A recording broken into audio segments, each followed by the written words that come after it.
Hey guys, welcome back. Johnny here as always. I'm going to be doing something just slightly different, a little different to spice things up a little bit. I am going to be doing, I guess, kind of like 2 reviews in one video. What I'm doing today is I'm going to actually be comparing 2 movies.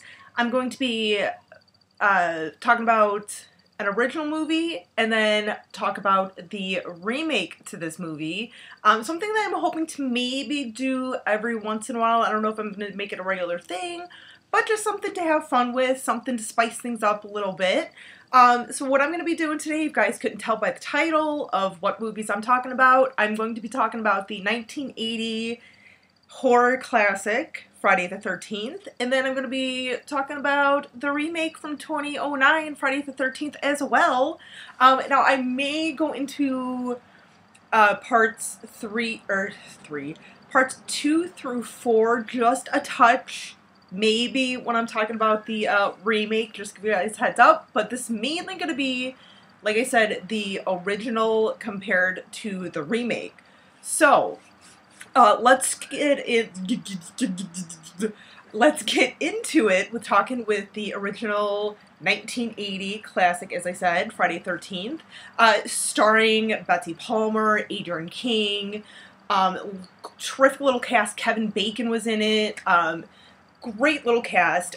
Great movie, by the way. Just, you know, one of those movies that I know I've kind of said it in the past, definitely one that, one of my earliest memories of watching horror was watching the Friday the 13th franchise, along with, like, Halloween, Nightmare on Elm Street and stuff. Just very, love this series. I know it, you know, some of the, sequels are pretty hit and miss, but it's still, I think a lot of us who are fans of this franchise, along with a lot of the other franchises, can find little moments here and there that we enjoy of these movies, and we keep coming back to them. It's a very beloved franchise to us, to a lot of us, I should say. So the original, just very simple, very like the effects in it, brilliant. You know, with Tom Savini just coming off of, like, you know, Dawn of the Dead and stuff, doing some stuff here and there. And we're just coming off of, like, Halloween and stuff. So slasher movies were kind of really coming along. And I feel like each one of these movies, of, like, the early 80s, even, like, throughout the 80s, were always kind of trying to find, like, creative ways to kill these teenagers and all this, and even, like, the teenagers themselves, I feel like in any one of these movies, you know, we can, you know, find it pretty relatable to the majority of the kids.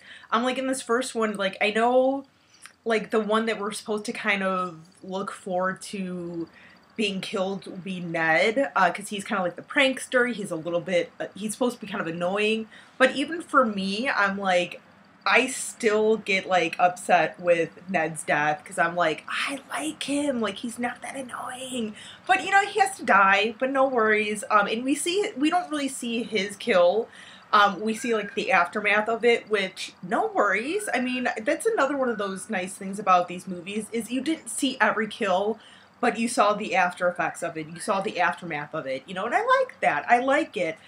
Very simple story, very basic.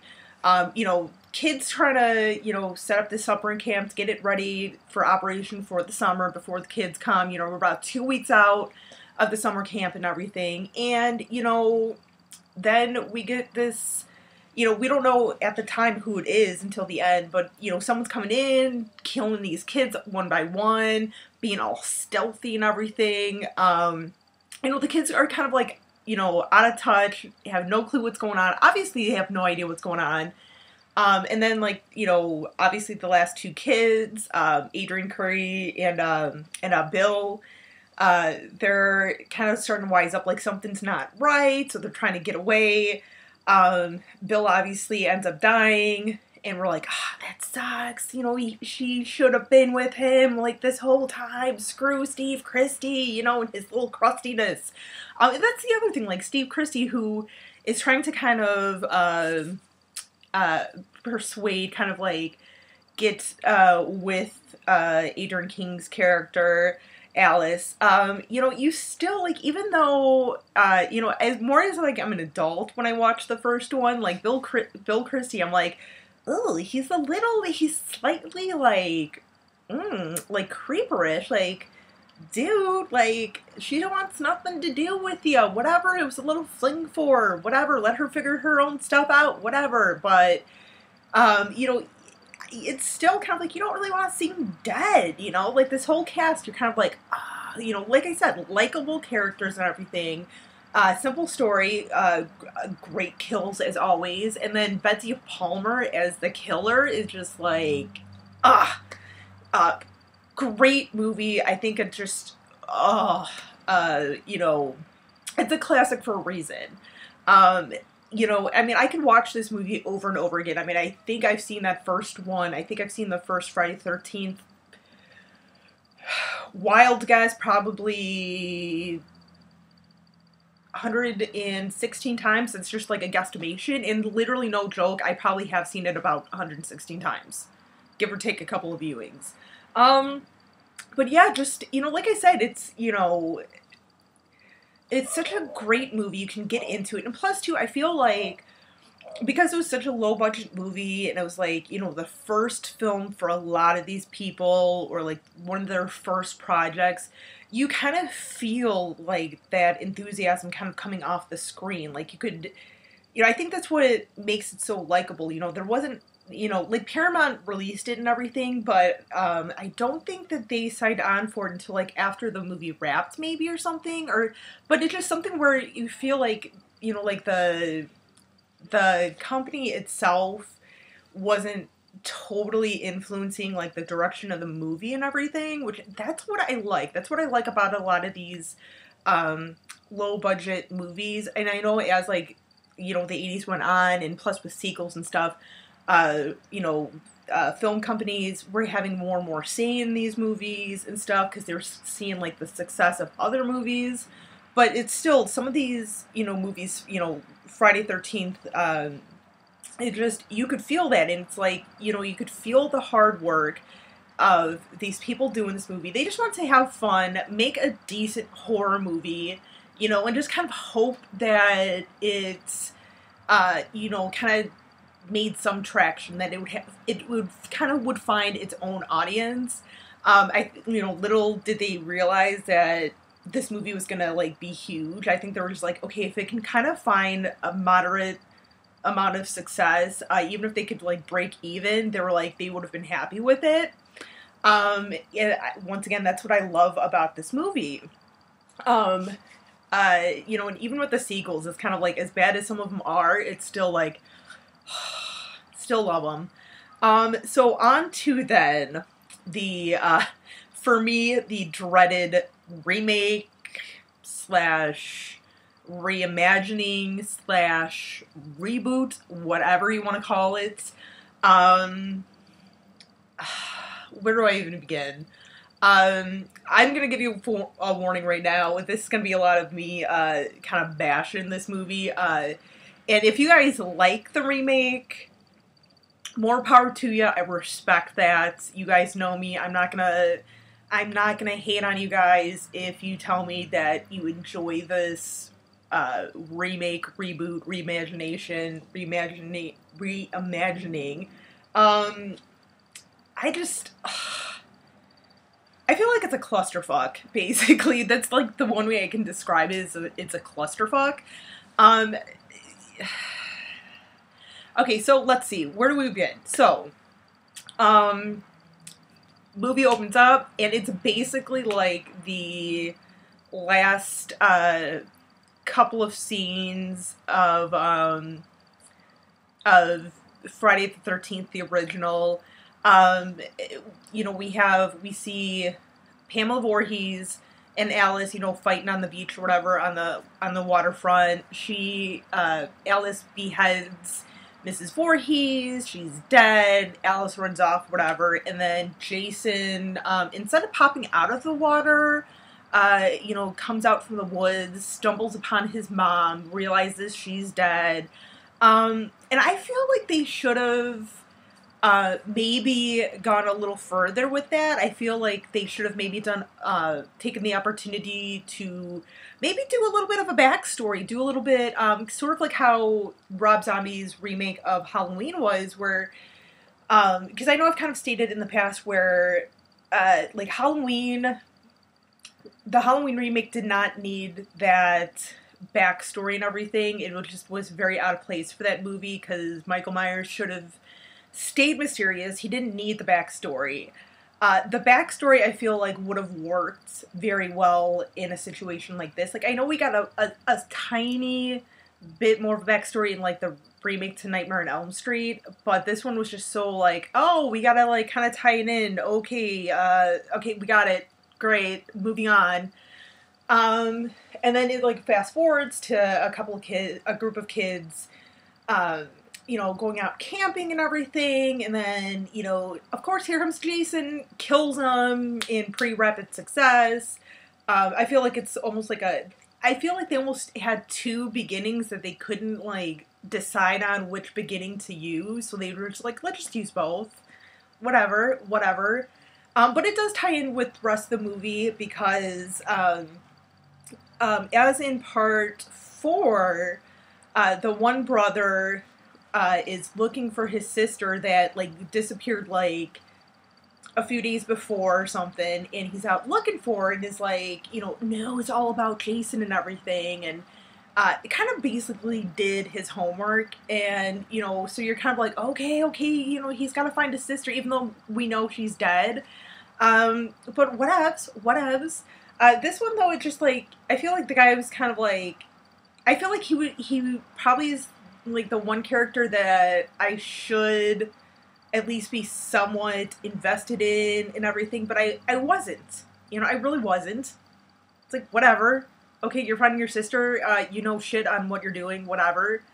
And just, like, all the characters across the board, I couldn't invest in. I couldn't care less about any of these characters. I really couldn't even care less on how they died, which is sad. Especially when you kind of, like, you could care less for these characters. You would think you kind of would want to see them die and, like, the way they would die. This one, I was like, I don't even care how you die, just die. Just go away. You know, that sounds bad, I know. But it stunk. What else? God, there's so many things. And like, okay, so, the guy's sister, going back to the guy's sister, you see, like, there's so many people, like, I don't even care enough about these people that I can't even remember their names. I literally even just looked them up. I know one of the characters, the girl that was dating, like, the blonde, really douchey guy who ends up having sex with another girl. Like, I know her name's Jenna, and I only remember that because that's my name. That's my name. Literally, it's the only reason why I even know that. But yeah, the guy's sister, like, okay, and I think this is one of the biggest reasons why I can't stand this movie and why I can't enjoy this movie, because I cannot get past this. So, since when is Jason, like, kidnapping these people and, like, keeping them prisoner in, like, a tunnel, in his little makeshift tunnel? What? All because, like, she reminds him of his mother? Stupid. And I know, like, in the second one, with Amy Steele's character, like, I know there was, like, that brief moment that he kind of, like, is tricked into thinking, like, she's his mother, but that's literally the only time that that's ever even brushed on, and I don't, like, he never kidnapped her or anything. I don't think that they were even considering that in that movie of like, oh, well, maybe we could do it this way, or like she comes back for the third, we can do it. No, like, that's just stupid. Like, that's literally the only like connection to like number 2, I feel, is that, you know, there's a character that reminds him of his mother. It's stupid. It just, I don't know, I just, like I said, the characters I couldn't get into. Even, like, Jason. Like, nothing against, like, the actor who portrayed Jason. I think he did, you know, a decent job, but even Jason himself, who I'm always like, oh my god, Jason, I so relate to him. I'm like there's just almost no development with Jason. You know, and I think what it is, you know, once again, going back to with like the film company and everything, I think they were just like, okay, we're gonna do a remake, but we're gonna do like a remake and have like almost like today's sort of standards and expectations to it. So it was a recipe for like a disaster in my opinion. It just you know, just and it's like, you know, like I get it, you know, like you need a group of teens to somehow be up there in the woods and stuff, but it's like, really, do we really need another movie with just a bunch of kids who just are like, oh, let's go party? Like, I know that's what a lot of the original ones were, but couldn't you at least have them, like, be, like, counselors or something? Or, like, even if it was, like, okay, the end of camp or something, and they're cleaning up or something, and they're like, okay, hey, end of camp, let's party. Like, I would be kind of okay with that. But it just, like, I feel it's like any other modern day horror movie that's been coming out over the last, you know, 10 years or so, 10 or 12 years, where it's just like, okay, group of kids, same like party atmosphere, they're all gonna be doing like the same stuff, literally. It just, and like I said, I know that's what a lot of the horror movies are kind of like, but at least with like older horror movies, it's kind of like they, you know, you could tell the difference between like each like party group and everything between these movies. This one was just so generic. That's what it is. This is a very generic setting, very generic sort of like, oh, you know what? Let's do another horror movie, but we're gonna just put we're gonna make this one a Friday the 13th one. Write up a script, and then we'll change little things here and there. I can't do this movie. Like, I even, you know, like, before I did this video, I even put on, the remake, just to, like, refresh my memory, because it's like, alright, it's been a while, and plus, too, I was like, maybe I'm a little too harsh on this. No. No. Still stupid. Still stupid. And some of the kills, too, I was like, a lot of them were just so, like, you know, before I watched it, I was like, what were some of the kills, you know? Because, like, even with some of the movies that, like, I see maybe once, and it goes for a while before I see it again, there's usually at least maybe, like, one or two kills where I'm like, oh, wait a second, you know, there's a really decent kill. And this one I was like, wait, how did these kids die again? Like, I really don't even remember. You know, like, one of them that they did was the girl in the lake. She had heard her boyfriend had taken the boat out. She was like, you know, surfing or whatever on the back of the boat. And then, you know, the boyfriend gets killed, and he hits like an arrow through his head, which I'm kind of like, okay, whatever. I know that it happened in the first one with Bill, I think, like right through the eye, but instead he got it like almost like right through his temple or something. And I was kind of like, ugh. Dumb.